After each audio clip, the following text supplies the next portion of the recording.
My name is Vanessa Jones, and I am a cancer survivor. I woke up one morning and I just had a tumor on this side of my neck. It was on this side, and it was about this big. It wasn't too big, and I didn't feel anything when I woke up. I just woke up and it was there, and my little brother was actually the one that saw it. He was like, "What in the world is on your neck?" I was going to be a sophomore that year. So I came back to school that semester, and that's when the problems kind of started, and that's when I started to see different symptoms.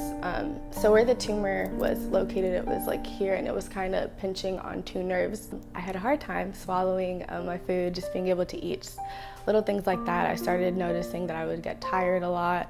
And I would just get kind of sick out of nowhere. There was one night, it was in November. Yeah, I believe it was November.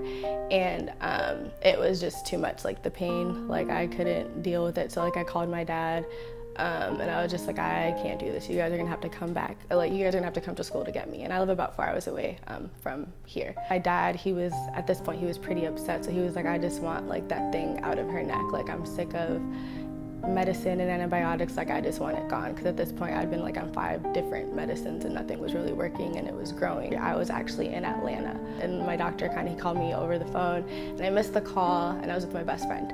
I missed the call, and I was just like, oh, okay, whatever, I'll call him back. Like, I wasn't really thinking much of it, I guess.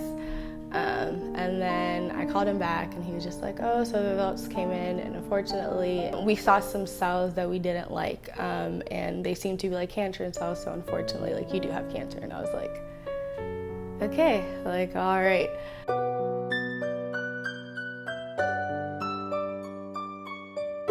The kind of cancer I had, they said it was a quick one, stage 1 classical Hodgkin's lymphoma.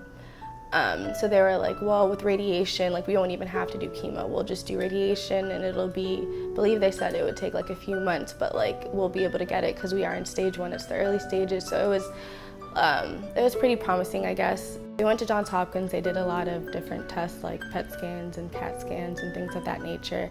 And they actually detected a second type of lymphoma. So it was the same cancer lymphoma, but like a second kind of it. And it was nodular lymphocyte predominant lymphoma. And that kind of cancer is a little bit like slower. And that's why it wasn't detected from the original test, I guess. But they were kind of like, well, with this one, you're going to need chemo as well. Like, if you would have just done radiation, you probably wouldn't have made it, because like this type of cancer, radiation doesn't really do anything to it. So it would have just been growing. Like, they would have been killing one cancer, but your other cancer would have been growing and you wouldn't have known.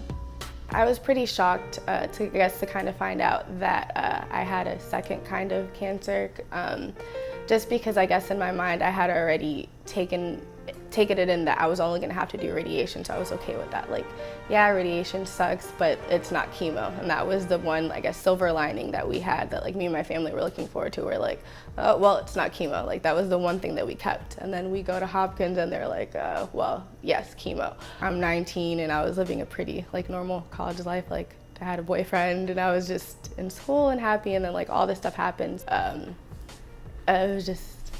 It was just really difficult. I had, I believe it was 5 rounds of chemo, and I could only do it like every Monday. So chemo was it was a month. It was about a month, and radiation was every day for 2 months. And that was just them putting like the mask on my face and just localized radiation, just zapping it like right here where the tumor was. It burned, because it's like you're burning the same spot every day for like 30 days straight. So it's like my mouth, I had a lot of different mouth sores, and my mouth started bleeding, and I had like a weird metallic taste in my mouth, and like I couldn't talk just because I had so many mouth sores, and I would be like drooling almost. I only had like 2 white blood cells like in my whole entire body. I couldn't be around people just because my immune system was so weak, so I had to like walk around with a mask. And I couldn't be around my family members, which was probably, I guess, like the hardest part as well, to like have that. And then I was kind of locked away in a room. I couldn't really be around people, just because like if you coughed in my direction, because I only had like 1 or 2 blood cells, like anything could gotten me sick. So I just had to be by myself. I had to be in isolation. I was really tired. I remember telling my dad, it feels different, like it hurts so much more, like I don't want to do this.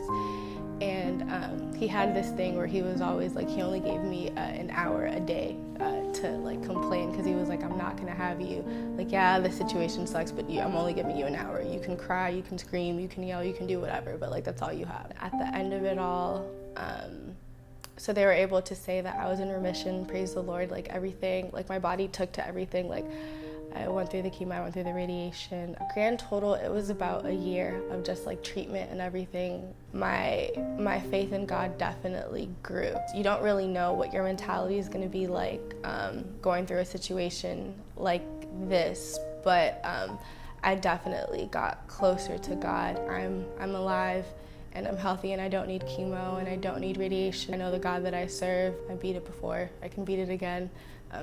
Not that I think I'll get it again, but you know, so.